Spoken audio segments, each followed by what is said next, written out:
12వ రోజు ఆదికాండం 17 నుండి 28 అధ్యాయాలు చదవండి. ఒక్కొక్క ప్రార్థన 21 సారి చేయండి. ప్రార్థనలు.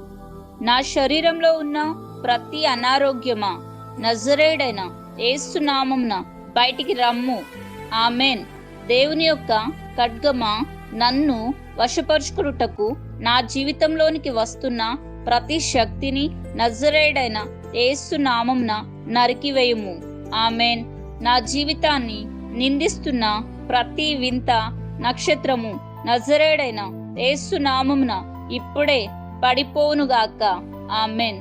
నా బలిని దొంగిలించడానికి గాలిలో నుండి వచ్చిన ప్రతి పక్షి నజరేయుడైన యేసు నామమున ఇప్పుడే దేవుని అగ్నిలో కాలిపోవునుగాక. ఆమెన్.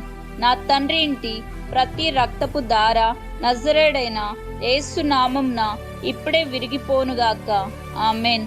నా నిద్రలో యేసు రక్తపు దారను ఇప్పుడే నజరేయుడైన యేసు నామమున తీసుకుంటున్నాను. ఆమెన్.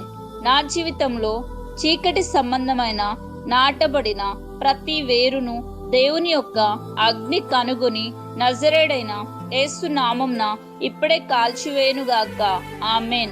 నా జీవితము అనే తోటలో సాతానుచే నాటబడిన ప్రతి చెట్టు నజరేయుడైన యేసు నామమున ఇప్పుడే కాలిపోనుగాక. ఆమెన్.